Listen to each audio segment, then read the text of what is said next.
সত্যি বাস্তব রূপায়ণ করাটাই সত্য প্রতিষ্ঠা করা। সেদিন যেমন অন্যায় করিয়া পাশা খেলে জুয়া খেলে কুরুক্ষেত্রে যুদ্ধ ওই 5 ভাইয়ের ঘর ঠকাইছে 100 ভাইয়ের সমস্ত সম্পত্তি, তেমনি বিভিন্ন পলিটিক্যাল পার্টি পাশা খেলে আমার সত্যটা তোমরা ঢাকিতে আমরা ভোগ করে যাচ্ছে। এই সত্য প্রতিষ্ঠা করাই আমার একটি উদ্দেশ্য লক্ষ্য নাকি কন। এর মধ্যে দিয়ে চলার পথে আমার তো মেন উদ্দেশ্য লক্ষ্য আমার পেটের ভাত জোগাড় করা। আমার ভাত মানছি রাঁধি বাড়ি খায়, ওইটা আমরা আমার হকটা আদায় করে খাবো, এটার জন্য আমার আন্দোলন। এই আন্দোলন করি যায়া পেটের ভাতটা আছে আমার মূল উদ্দেশ্য লক্ষ্য।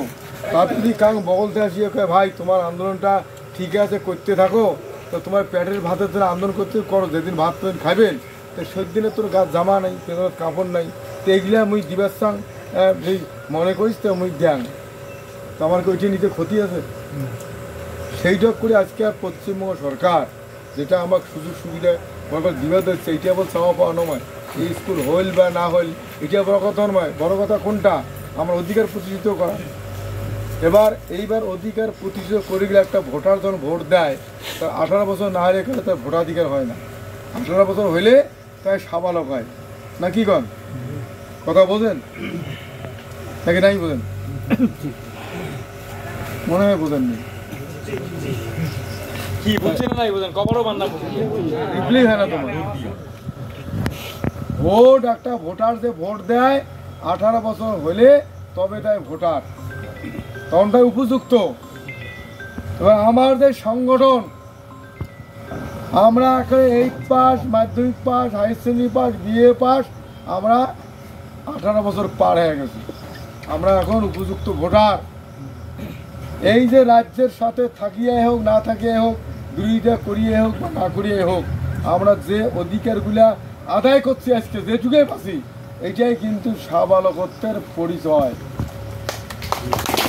আমার নিয়ে সমস্ত পলিটিক্যাল পার্টি ভাববেন লাগছে। আজকে একটা কথা সকালে মনে মনে শোনা যাচ্ছে যে কিছুদিন আগত মুখ্যমন্ত্রী আসি গেল, অনন্তর বাড়ি গেল, আমার দেখা করলেন না, আমার নেতাকে দেখা করলেন না কে, তাহলে আমার নেতাকে ডাক দিল। ইয়ে রহস্য বুঝছেন? ভগবান যা করে মঙ্গল করে, শিবশনি যা করে মঙ্গল করে। তৃণমূল, বিজেপি, বামফ্রন্ট আরও যত পলিটিক্যাল পার্টি আছে সবাই জানে যে আমার ভোট ছাড়া তৃণমূল জিতির পাইলেং না হয়, কি জানে না জানে?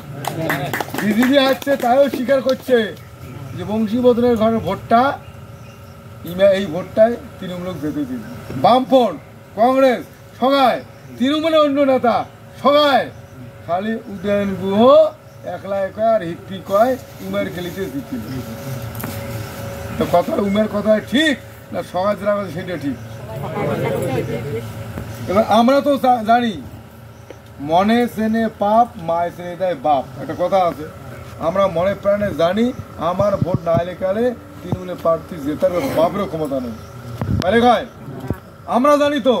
এবার হোক ভুল বুঝিয়ে হোক ভাল বুঝিয়ে হোক মনে করো অনন্তরটি নিয়ে গেছি অনন্ত। এবার যে মানুষটা বারে বারে আমার অধিকার আদায়ের বারে বারে পাশে দেয়, এই যে গত অমিত শাহ যে কইছে যে তোমার রাজ্য না হয়ে উঠে নাই কেন, সেটা পাশে গেছে একমাত্র এই অনন্ত রায় আর বিট্টু চক্রান্ত। পরিষ্কার অমিত শাহ কইছে যে অনন্ত আর বংশীর ডেকে বসেয়া মিটমাট করি এবার অধিকার ফেরত দেই। বিট্টু এক বুদ্ধি দিতে বংশীক বাদ দাও, তোমরা মুই থেকে হয়ে যাবে। এই দুই জনের চক্রান্তে ওই তো পরে স্টপ করে দিল আর হইল না।